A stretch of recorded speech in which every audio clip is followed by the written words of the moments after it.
Welcome students, welcome to this channel. I am Ganhaiya sir, your maths teacher। और आज हम क्या करने जा रहे हैं, आज हम डाउट क्लास लेंगे। और डाउट क्लास किस चीज का लेने वाले हैं, तो डाउट क्लास रियल नंबर का लेने वाले हैं। तो रियल नंबर का डाउट क्लास इसलिए लेने वाले हैं क्योंकि रियल नंबर में जितने भी इंपॉर्टेंट टॉपिक थे, जिन्होंने कंटेंट 1 देखा होगा, कंटेंट 2 देखा होगा, कंटेंट 3 देखा होगा, इस तरह से कंटेंट जिन्होंने देखा होगा उन्हें पता लग गया होगा कि सर ने सारे टॉपिक क्लियर करा दिए हैं। यूक्लिड डिवीजन लेमा पढ़ाए थे आपको, एल्गोरिथम मेथड पढ़ाए थे आपको, एल्गोरिथम थ्योरम भी था उसमें। तो इस तरह से आपको फिर irrational number, how to prove the irrational number, ये सारे चीज पढ़ाए थे। तो अब आपका पड़ता है क्या, डाउट क्वेश्चन। मतलब सब कुछ हम थ्योरी करने के बाद मैथ्स में डाउट के पीछे पड़ जाते हैं कि किस तरह से डाउट हमारा क्लियर हो। तो आज ये जो डाउट क्लास है ये 1 है, क्योंकि मैं इसका अलग अलग कर दिया हूँ, डिस्प्यूट कर दिया हूँ। फर्स्ट डाउट आपको कुछ चीजों से बताऊंगा, सेकेंड डाउट आप कुछ और चीजों से पढ़ोगे। जो लोग एनसीईआरटी फॉलो करते हैं ओके, उनके लिए तो ये चीज सारी ठीक है। बट जो लोग स्टूडेंट फ्रेंड्स फॉलो करते हैं, तो प्राची फॉलो करते हैं, आर अग्रवाल फॉलो करते हैं, तो ये सारी उन लोग के स्टूडेंट के लिए भी ये चीज है, क्योंकि ये सारे questions ICSE board, CBSE board, Bihar board mix up उठाया गया है। ठीक है, तो आप लोग इस डाउट क्लास को बिल्कुल ना छोड़िएगा। ठीक है, क्योंकि ये अगर छोड़ दीजिएगा तो बहुत सारे डाउट आपके माइंड में रह जाएंगे कि सर ने इसमें ये टॉपिक बताया था, इस एग्जाम्पल पे बताया था, लेकिन मैंने इस एग्जाम्पल पे किया ही नहीं, दूसरे तरह के क्वेश्चन आ गए। तो डाउट क्लास बिल्कुल नहीं छोड़िएगा। आइए चलिए देखते हैं। ये पहला प्रॉब्लम क्या है, मैं यहाँ से बेसिक से स्टार्ट कर रहा हूँ, बेसिक चीजें पढ़ा रहा हूँ। बेसिक मतलब हम लोग छोटे से छोटे क्वेश्चंस को भी लेके चलेंगे, क्योंकि कभी कभी ये क्वेश्चंस भी हमारे लिए डाउट हो जाते हैं और हम उस चीज को कर नहीं पाते हैं। तो क्वेश्चन है, नंबर व्हेन डिवाइडेड बाय 21। एक नंबर है जब उसको आप 21 से डिवाइड कर रहे हो तो give 7 as a quotient and 11 as a remainder. ठीक है, तो आपको एक यहाँ पे छोटा सा डाउट क्लियर हो रहा होगा, तो मैं यहाँ पे आपको बता दूं कि किसे रिमाइंडर कहते हैं, किसे डिवाइजर कहते हैं, किसे क्वोटिएंट कहते हैं और किसे डिवाइडेंड कहते हैं। सपोज मान लो ये 15 है, ठीक है, और 15 को 2 से हमें डिवाइड देना है, तो आप 15 2 से 14 और यहाँ पे वो कैरी आ जाएगा। ठीक है, और ये कैंसिल। तो ये 4 चीज हमारे पास आए, first one, second one, third one, fourth one. चलिए यहाँ से स्टार्ट करते हैं। इस चीज को हम डिवाइडेंट कहेंगे। क्या कहेंगे? डिवाइडेंट कहेंगे। ठीक है, इस चीज को हमने डिवाइडेंट कहा। अब डिवाइडेंट के बाद सेकेंड टर्म हमारा ये है, तो डिवाइडेंट के बाद ये जो सेकेंड टर्म है हमारा, इसको बोलेंगे divisor.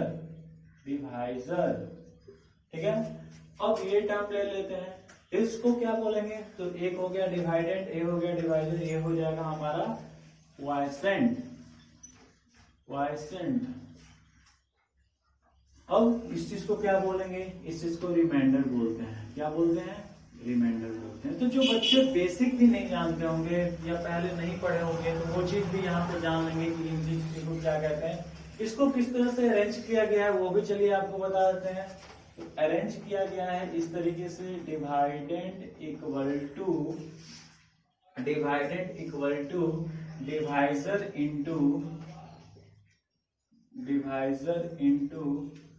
Quotient, divisor into quotient plus reminder.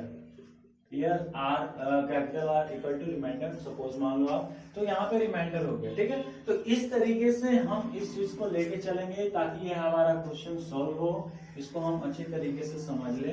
अब इस क्वेश्चन पे हम क्या करेंगे? सबसे पहले देखिए, आप कभी भी किसी क्वेश्चन को बना रहे हो तो आपका वर्ड प्रॉब्लम जो है, आपका स्टेटमेंट बताता है कि आप किस तरीके से उस क्वेश्चन को बनाओगे या आपको कितना मार्क्स दिया जाए। एग्जामिनर हमेशा ये चीज सोचते हैं कि उनको कितना मार्क्स दिया जाए। ठीक है, क्योंकि आपका स्टेटमेंट वो अच्छी तरह से देखते हैं। अगर आप इसको सिंपली इस पे बैठा के बना दो, अगर ये सपोज 2 नंबर का क्वेश्चन है तो आपको 1 ही नंबर दिया जाएगा। तो आपको क्लास 10 के अकॉर्डिंग बनाना है क्वेश्चन, ना कि क्लास 4 5 6 7 8 9 के अकॉर्डिंग बनाना है। तो क्लास 10 के अकॉर्डिंग बनाते हैं इस क्वेश्चन को अच्छे तरीके से। क्लास 10 के अकॉर्डिंग इस क्वेश्चन को सबसे पहले हम जब लिखेंगे, यहाँ पे सॉल्यूशन कर रहे हैं, ये चीज को भी ध्यान देते रहिएगा। ये चीज इसी पे डिपेंड कर रहा है क्वेश्चन, ये चीज सभी लोगों ने पढ़ा होगा पहले।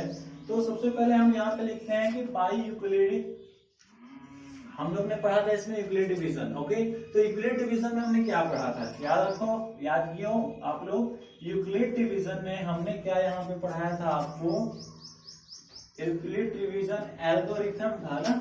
हाँ, एल्गोरिथम में आपने ये पढ़ा था कि a इक्वल टू, पढ़ा था ना आपने, a मान लिए थे डिवाइडेड को बी क्यू प्लस आर, ये चीज आपने पढ़ा था।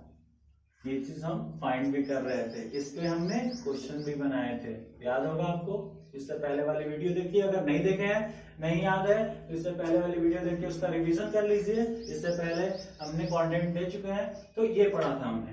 अब आपका क्वेश्चन क्या है, a number when divided by 21 gives us 7 as a quotient. अब यहाँ से क्लियर हो रहा है, 11 क्या है तो रिमाइंडर है, 7 क्या है तो क्वोशिएंट है, और 8 क्या है तो डिवाइड, जो ये है डिवाइजर।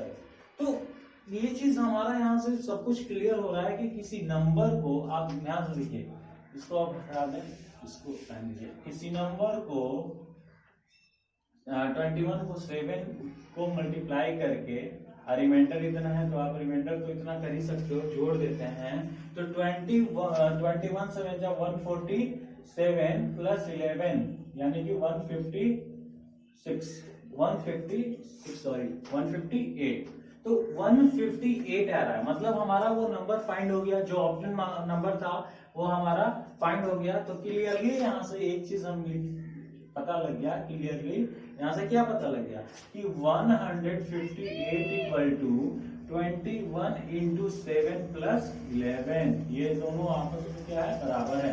और इसी फॉर्म को क्या बोलते हैं, यूक्लिड डिवीजन लेमा। लेकिन वहां पे रिमाइंडर 0 के इक्वल होता है, तो उसको 0 के इक्वल नहीं करना था, यहाँ पे नंबर को फाइंड करना था, और वो नंबर हमारा फाइंड हो गया कितना, 158। ओके, तो इस तरह से एग्जांपल बेसिक से लेके चले हैं, तो बेसिक का ही बताते हैं। चलिए आपको एचसीएफ से लेके चलते हैं, एग्जांपल बताते हैं, एचसीएफ से कुछ एग्जांपल कर लेते हैं। तो ये हमारा क्वेश्चन 1 प्रॉब्लम सॉल्व हो गया है। क्वेश्चन 2 में देखते हैं कि क्वेश्चन 2 हमारा कहाँ प्रॉब्लम क्रिएट कर रहा है। तो क्वेश्चन 2 में ये है कि फाइंड द एसीएफ ऑफ, अगर आपको कोई नंबर का फाइंड द एसीएफ ऑफ, आपको सभी एग्जांपल लेके बना सकते हैं, ठीक है, आपको सभी एग्जांपल लेके बना सकते हैं, आप यहां से भी देख के कुछ एग्जांपल क्रिएट कर सकते हैं।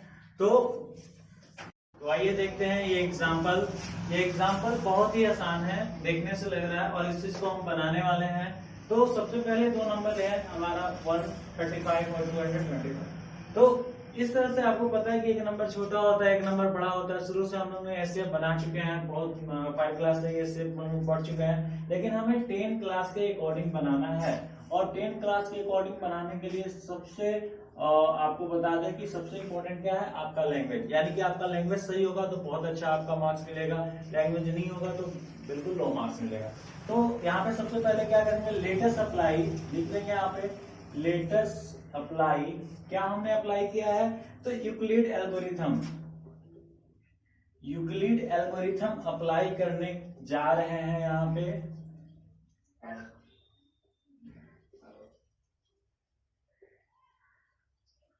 तो यूक्लिड एल्गोरिथम हमने अप्लाई किया। तो यूक्लिड एल्गोरिथम इससे पहले वाले सवाल में देखे थे क्या था, तो इससे पहले वाले सवाल में था उसी तरीके से। तो किस पे अप्लाई कर रहे हैं, तो लिखेंगे यहाँ पे 135 एंड 255, यहाँ से क्लियर दिख रहा है आपको। तो इस चीज पे हम यूक्लिड एल्गोरिथम क्या करने जा रहे हैं, अप्लाई करने जा रहे हैं। अप्लाई करने यहाँ पे लिख देंगे कि 225 इक्वल टू, अभी इस किस फॉर्म में होगा, तो बताए थे अभी ना, बी क्यू प्लस आर, यानी कि जहां पे बी क्या हो जाएगा, डिवाइजर होगा, क्यू क्वोशिएंट होगा, आर रिमाइंडर होगा, उस फॉर्म में इसको करते हैं। तो 135 इंटू 1, अब तो आपको पता है कि 135 बन जाओ 135 होता है, और उसके बाद इतना सब्ट्रैक्ट कर लो, घटा लो, तो कितना आएगा 90, यानी कि हमारा ये फर्स्ट स्टेप हो गया, ठीक है। अब यहाँ पे हमारा क्या हुआ, रिमाइंडर क्या है, क्या बचा है यहाँ पे रिमाइंडर, यहाँ पे रिमाइंडर हमारा 90 बचा। तो कब तक ये वर्क करेंगे, ये प्रोसेस कब तक चलेगा, ये प्रोसेस जब तक चलेगा जब r इक्वल टू 0 नहीं आ जाता, आपको ये प्रोसेस करना पड़ेगा। तो फिर यहाँ पे लिख लेंगे अगेन मतलब क्या, फिर से करेंगे। तो इस बार ये हो गया हमारा डिवाइडेड, और 90 इंटू 1 प्लस, अब 90 में आप कितना ऐड करोगे तो 45 ऐड करोगे तो 45, ठीक है। फिर अगेन कर लेंगे क्योंकि यहाँ भी हमारा रिमाइंडर 0 के इक्वल नहीं है, तो 90 इक्वल टू 45 इंटू 2 प्लस 0। अब यहाँ पे रिमाइंडर क्या है, यहाँ r equal to, here r equal to 0, यहाँ पे रिमाइंडर हमारा 0 हो गया। देन 0 हो गया तो क्या कह सकते हैं, इसका एचसीएफ क्या होगा। तो सबसे पहले आपको ये चीज बता दें, कभी भी हम किसी नंबर से डिवाइड देते हैं, जैसे मान लो कि आप 5 दे दिए, यहाँ पे 2 है, तो यहाँ पे हमने किया 2 2 जा 4 और यहाँ पे 1 आया, फिर यहाँ पे 1 है तो यहाँ पे 2 टाइम्स में यहाँ पे डिविजिबल कर लेंगे, लेकिन यहाँ पे एचसीएफ इस पार्ट को लेते हैं, ना कि इधर वाले पार्ट को लेते हैं। तो ये चीज आपका क्लियर है कि किस पार्ट को हमें एचसीएफ लेना है। तो यहाँ भी बिल्कुल क्लियर होगा कि किस पार्ट को हमें एफसीएफ लेना है, तो बिल्कुल 45 को हमारा एचसीएफ होगा। तो यहाँ पे लिख देंगे कि एचसीएफ ऑफ 90, पहले तो यहाँ पे ये भी चीज दिखाएंगे कि 90 45 को जब हमने किया था तो हमारा आया एचसीएफ 45। सो इसी से स्टार्ट हुआ है ना, तो स्टार्टिंग तो इसी का है, तो हम लिखेंगे फिर सो HCF of 135 and 225 is also 45, also 45। ये चीज आपको बता देना है, इस तरीके से आपको फुल मार्क्स भी एग्जाम में मिल जाएगा, ठीक है। कोई डाउट नहीं है इस चीज में। आपको ये काम, आपको प्रोसेसर धीरे धीरे करते करते आपको r इक्वल टू 0 आ जाएगा, और जब r इक्वल टू 0 आ जाएगा तो हमारा प्रोसेसर कंप्लीट और फिर हमारा आंसर हो जाएगा। देन टू नेक्स्ट क्वेश्चन को देखते हैं। नेक्स्ट क्वेश्चन भी उसी तरीके का है और आपको पता है कि ये इससे बड़ा है, तो हमारा ये क्या होगा, तो ये डिवाइडर हो जाएगा और ये क्या होगा, डिवाइडेंड होगा, ठीक है। ये चीज आप क्लियर रखना। यहाँ भी सेम प्रोसेस है, यहाँ भी सेम वर्डिंग होगा, बस यहाँ पे डिजिट का क्या है, अंतर है और वर्डिंग, लेकिन आप बिल्कुल ही सेम करोगे क्योंकि क्वेश्चन भी सेम है।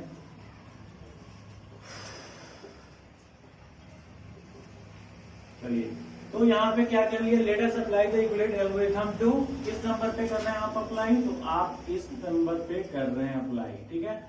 चलिए अप्लाई करते हैं। सबसे पहला हम जब इस चीज को करेंगे तो हम लिखेंगे 8 6 7, जो कि इससे बड़ा है, तो ये हमारा डिवाइडेंड हो गया।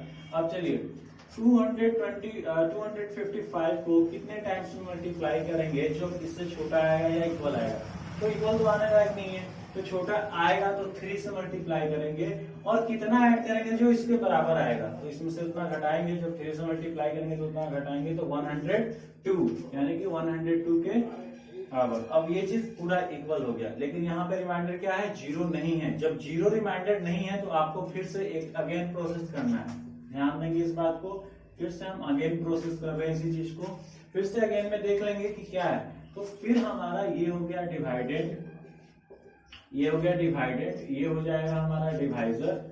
अब इसको 2 से मल्टीप्लाई करेंगे, अब 2 से मल्टीप्लाई करेंगे तो 204 आएगा, और 204 को 245 से घटा देंगे तो 51 आ गया, ठीक है। क्लियर है आपको, तो 51 आ गया। तो यहाँ भी देख रहे हैं कि हमारा 0 के बराबर नहीं आ रहा है, 0 से इक्वल नहीं है, तो हम फिर से इसी प्रोसेस को फिर से कर रहे हैं अगेन। इस बार ये हो जाएगा हमारा क्या, 102 डिवाइडेड हो जाएगा, और 51 डिवाइडेड 51 2 हो गया हमारा 102 के इक्वल, यानी कि रिमाइंडर बच गया 0, यानी कि प्रोसीजर हो गया खत्म। और प्रोसीजर जैसे ही खत्म होता है, यहाँ पे हम उसी चीज को लिखेंगे कि हियर रिमाइंडर इक्वल टू 0, यहाँ पे हम उस चीज को लिख देंगे कि हियर रिमाइंडर इक्वल टू 0। अब यहाँ पे दिखा देंगे कि इस वाले लाइन का ही प्रोसेस क्या था, तो लिखेंगे कि एसीएफ ऑफ 102 and 51 इज 102 और 51 का जो एसीएफ आया था वो 51 था। देन एसीएफ ऑफ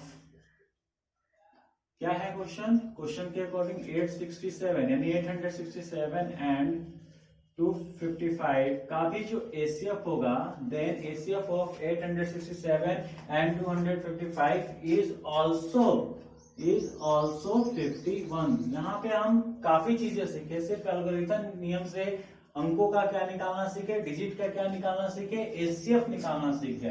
तो कितना भी बड़ा अंक हो, इस तरह के लैंग्वेज में आपको करना है, ठीक है।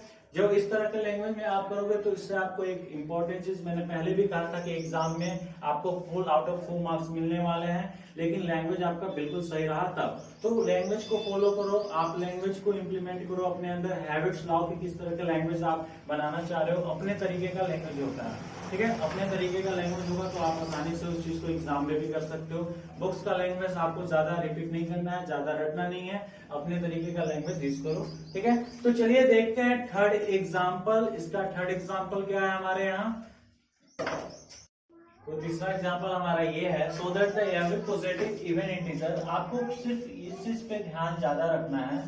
ये क्या पूछ रहा है, पॉजिटिव इवन इंटीजर और every positive integer of the form of 2q के फॉर्म में होना चाहिए सारे के सारे पॉजिटिव इंटीजर, और वो भी इवन पॉजिटिव इंटीजर, ठीक है, सारे पॉजिटिव इवन इंटीजर होने चाहिए।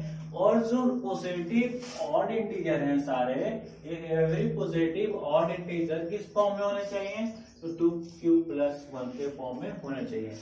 स्टूडेंट्सों को ये सारे क्वेश्चंस कुछ डाउट प्रॉब्लम होता है, क्योंकि इसमें दोनों तरह के क्वेश्चन है, एक पॉजिटिव में है, एक सॉरी पॉजिटिव नेगेटिव कोई बात नहीं, एक ऑड में है, एक इवन में है। तो ऑड में भी यहाँ पे इवन है, यहाँ पे ऑड है, लेकिन दोनों के दोनों क्या है, पॉजिटिव है।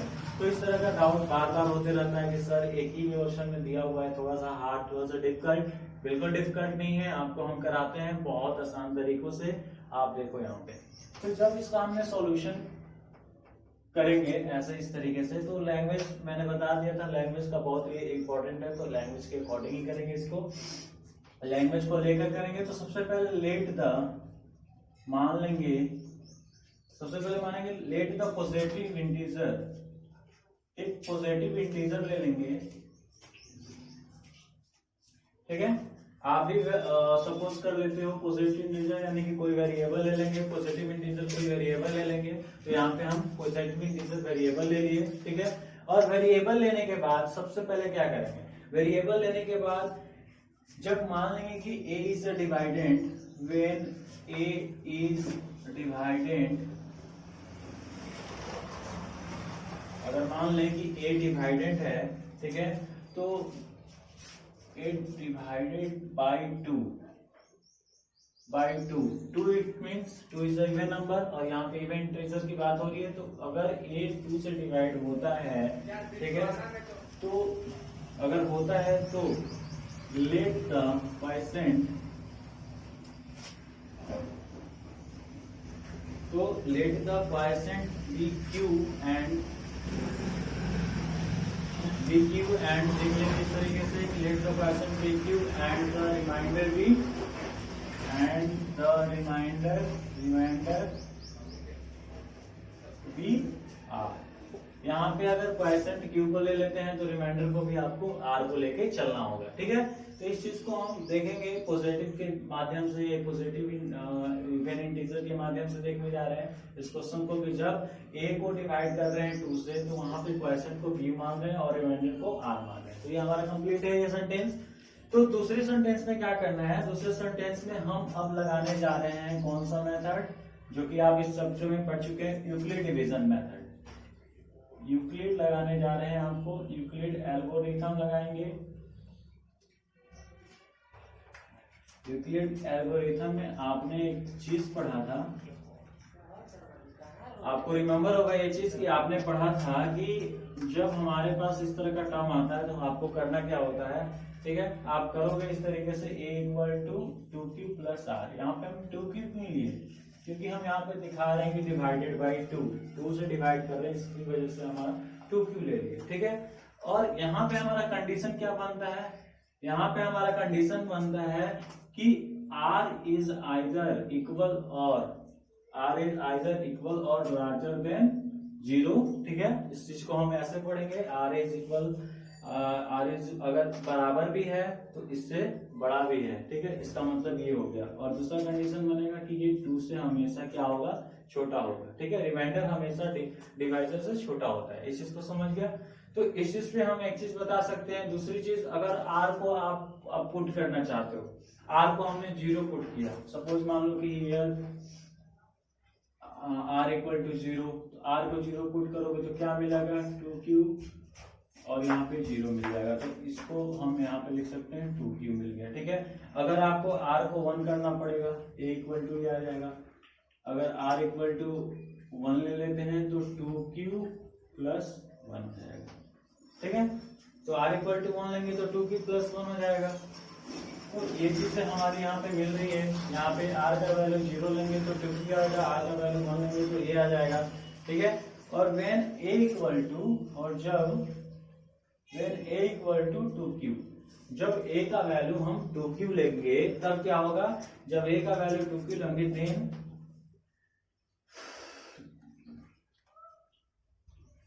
देन क्लियरली, मतलब उस समय हमें ये चीज का पता लग जाएगा कि इट इज अ, ये क्या है, इवन है। इवन किस लिए है, क्योंकि यहाँ पे 2 से मल्टीप्लाई है, और किसी नंबर में 2 से मल्टीप्लाई हो जाता है तो वो इवन हो जाता है। इवन से, इवन नंबर को 2 से मल्टीप्लाई करेंगे तो भी वो इवन हो जाएगा, और ऑड नंबर को भी 2 से मल्टीप्लाई करेंगे तो वो इवन हो जाएगा। तो यहाँ से कंडीशन हमारा इवन नंबर का बन चुका है, तो यहाँ पे हम लिख सकते हैं क्या है, इवन है। ठीक है, दैट इज क्लियर। अब इसी चीज को हम अगर ऐसे लिखते हैं कि again an integer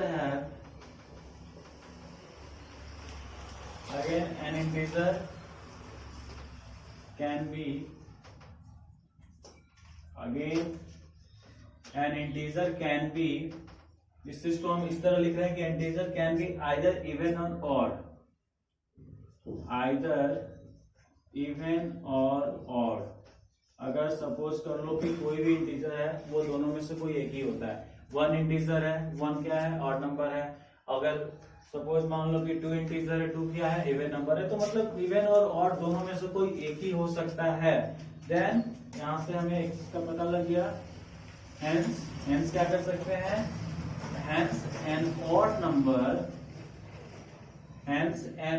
number is the form of, किस फॉर्म में होगा, यहां पे निकाले है ना, ऑड नंबर का ये फॉर्म है। मतलब 2 से किसी नंबर को आप मल्टीप्लाई करोगे, उसमें से ऐड करोगे, 1 ऐड करोगे तो ऑड नंबर आ जाएगा। ये इवन नंबर का फॉर्म हो गया, दूसरा ऑड नंबर का फॉर्म हो गया। तो इस तरीके से हम दिखा देंगे कि an odd number is the form of 2q plus 1। ये 2q प्लस 1 क्या हो गया, ऑड नंबर का फॉर्म हो गया फॉर सेम इंटीजर q। तो यहां से आपको एक चीज बता दी है, यहाँ पे आपको एवरी पॉजिटिव इवन इंटीजर भी q के रूप में दिखा दिए। यहाँ पे एवरी पॉजिटिव ऑड इंटीजर भी आपको q के रूप में, q के फॉर्म में दिखा दिए। ये कब होगा, जब आपका यहाँ पे ऑड नंबर में क्या होगा, रिमाइंडर बना होगा, तो आपका क्या होगा, ऑड नंबर में रिमाइंडर होगा तो ऑड नंबर हो जाएगा।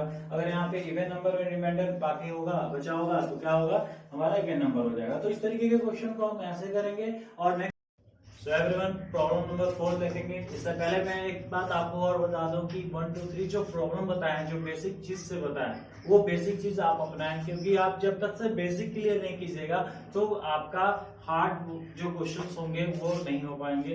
तो धीरे धीरे इससे भी हाई लेवल के क्वेश्चंस चलेंगे। इस चैप्टर में बहुत सारे क्वेश्चंस हैं। सो ये क्वेश्चन क्या कह रहा है आपको, so that any positive integer is the form of 3p और 3p प्लस 1। और ये तीनों फॉर्म के पॉजिटिव इंटीजर आपको लाने हैं, और आपका जो इंटीजर है वो p होगा। किसके इक्वल होगा, p के इक्वल होगा। तो सबसे पहले हम क्या कर लेते हैं, तो सबसे पहले हम यहाँ पे जो सॉल्यूशन करेंगे तो हम कुछ चीज को सपोज करेंगे या कुछ चीज को मान लेंगे। क्या मानेंगे, तो लेट ए जो है, मान लेते हैं कि let a be any positive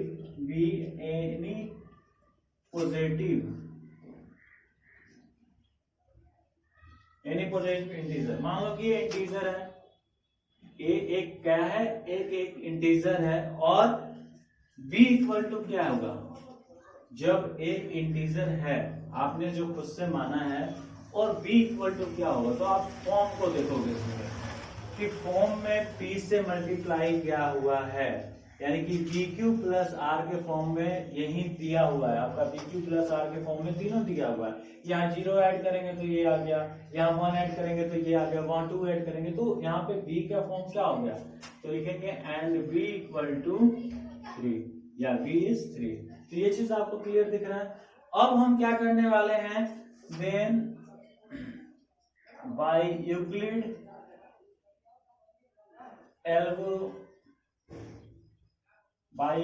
algorithm.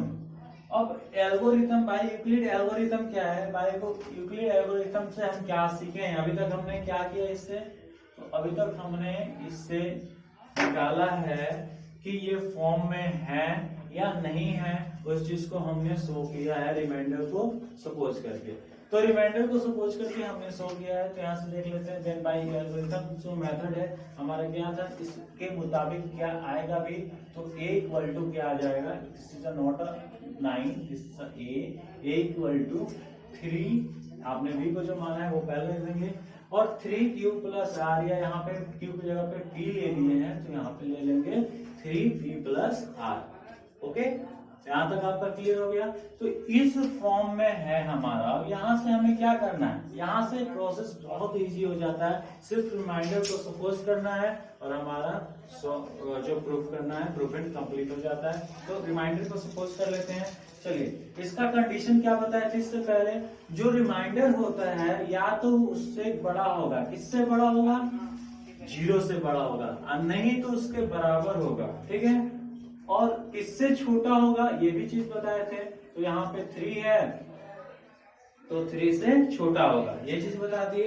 And p is the same integer लिख सकते हैं यहाँ पे, and p is same integer, p क्या है, एक उसी तरीके का इंटीजर है, वैसा ही इंटीजर है p। अब चलिए यहाँ पे देखते हैं कि a equal to 3p plus 0 कब ये आएगा, जब रिमाइंडर को आप 0 ले लोगे। यहाँ पे इस तरीके से भी बनता है स्टूडेंट्स, इस तरीके को भी आप अपना सकते हो, बहुत ही आसान तरीका है ये भी। a equal to 3 plus 0, a equal to 3 plus 1, 3p plus 1 हो जाएगा, a equal to 3p plus 2 भी हो जाएगा, ठीक है। इस तरह से हमने क्या लिया है, r इक्वल टू जब 0 लिया तो ये हो गया, r इक्वल टू 1 लिया तो ये हो गया, r इक्वल टू 2 ले लिया तो ये हो गया, है ना। तो इस तरह से हो गया हमारा। अब उसके बाद ये क्या हो जाएगा, यहाँ से हम क्या कर सकते हैं, यहाँ से हम एक चीज कर सकते हैं कि हमारा जो इंटीजर मिला है, जैसे यहाँ पे क्या हो गया, a इक्वल टू 3p हो गया, इसको नॉर्मली हम 3p में कन्वर्ट कर दिए, ठीक है। यहाँ पे क्या हो गया, ये तो आपका सेम आ जाएगा, 3p प्लस 1 आ जाएगा, यहाँ पे भी सेम आ जाएगा, a equal to 3q, sorry q is not here, आप यहाँ पे p माने हो तो p ही लेके चलोगे, ओके। तो यहाँ पे 3p प्लस 2 आ गया, ठीक है। तो ये जो तीनों चीज हमारा आया r को सपोज करने पे, ये जो तीनों फाइंड हुआ, उसी तीनों को यहाँ पे भी फाइंड करना था, उसी तीनों को हमें सपोज ये करना था, शो करना था, और हमने यहाँ पे इजिली शो कर दिया, ठीक है। यहाँ पे हमने विथ लैंग्वेज इस चीज को शो किया, हमने यहाँ पे बताया है। अब यहाँ पे क्या लिख सकते हो, लास्टली इतना लिखने के बाद बस एक चीज और लिख देना, for some integer p, for some integer p, ये p के लिए कुछ इंटीजर है, तो ये आपका प्रूफ हो गया, ठीक है। आपको प्रूफ किस तरीके से करना है, आपको प्रूफ करना है बस एक तरीके से, आप इस चीज को रिमाइंडर को क्या कर लेना है, सपोज कर लेना है, मान लेना है इस चीज को, और हमें बहुत ही इजीली प्रूफ होगा।